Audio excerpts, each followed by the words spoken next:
Ukraine के राष्ट्रपति Zelensky ने रूस के आसमानी हमलों से कीव को बचाने वाले अपने एयर डिफेंस यूनिट का धन्यवाद किया। इतना ही नहीं, उन्होंने साफ किया कि उनके सैनिक रूसी फौज को मुंह तोड़ जवाब देने से पीछे नहीं हटेंगे। यानी ये जंग अब और ज्यादा भीषण हो सकती है। बताया गया कि पुतिन की फौज ने यूक्रेन पर कई मिसाइलें दागी, लेकिन यूक्रेन की एयर डिफेंस यूनिट ने उन मिसाइलों को हवा में ही ढेर कर दिया। यूक्रेन ने दावा किया कि पेट्रियट डिफेंस सिस्टम रूस के ज्यादातर हमलों को नाकाम कर रहा है। Місяць за місяцем наша команда діяла заради того, щоб у нас був захист. यूक्रेन ने दावा किया कि पेट्रियट डिफेंस सिस्टम ने रूस के ज्यादातर हमलों को नाकाम कर दिया। यूक्रेन के मुताबिक उसने एक दिन में ही रूसी फौज की 6 किंजल मिसाइलों को ढेर कर दिया। ये मिसाइलें बेहद खतरनाक मानी जाती हैं। इनका निशाना अचूक होता है, लेकिन दावा है कि यूक्रेन इस मिसाइल के हमलों को भी नाकाम कर रहा है। इधर यूक्रेन की सेना ने ओडेसा के पास काला सागर में मिलिट्री ड्रिल कर रूस को अपनी ताकत दिखाई। जंग का अभ्यास कर यूक्रेन ने यह संदेश दे दिया कि उसकी सेना काला सागर के किनारे बसे क्राइमिया पर बड़े हमले की तैयारी में है।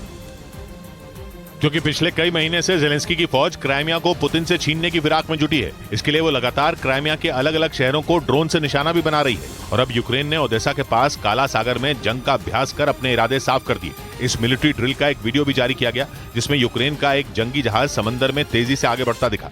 इसके बाद उस पर लगी एंटी एयरक्राफ्ट गन से ताबड़तोड़ फायरिंग की गई। बाद में मशीन गन से भी समंदर में दुश्मन को ढेर करने का अभ्यास किया गया। इसी तरह यूक्रेन के सैनिक समंदर में पहले से तय किए गए टारगेट पर गोलियां चलाते नजर आए।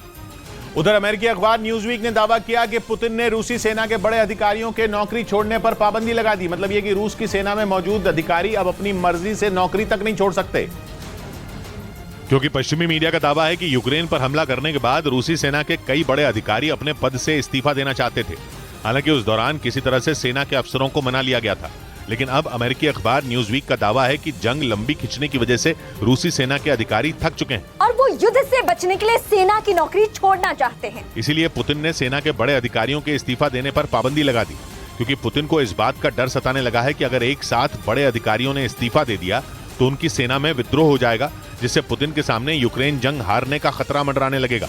इधर फंड की कमी से जूझ रही एयरलाइन कंपनी गो फर्स्ट की मुश्किलें और ज्यादा बढ़ सकती हैं। ऐसा इसलिए क्योंकि भुगतान न होने की वजह से उसे लीज पर लिए विमान लौटाने पड़ सकते हैं।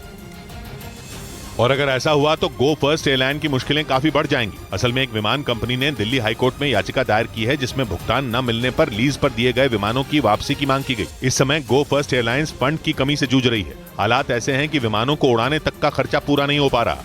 ऐसे में अगर उसे लीज पर विमान देने वाली कंपनियां अपने विमान भी वापस ले लेंगी तो गो फर्स्ट एयरलाइंस की मुश्किलें और ज्यादा बढ़ जाएंगी। इस बीच हाथी का एक ई रिक्शा को धकेलने का वीडियो सोशल मीडिया पर वायरल हो गया। यह वीडियो बिहार के वैशाली जिले का है, जिसमें वो हाथी ई रिक्शे को पीछे से धक्का लगाता दिखाई दिया।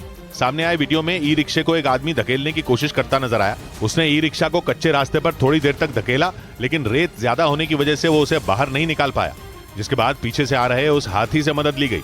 पर जैसे ही हाथी ने ई रिक्शे को धकेलना शुरू किया, तुरंत ई रिक्शा की रफ्तार बढ़ गई और वो रेत से बाहर निकल आया। इस दौरान किसी ने इसका वीडियो अपने फोन में रिकॉर्ड कर लिया, जो बाद में वायरल हो गया।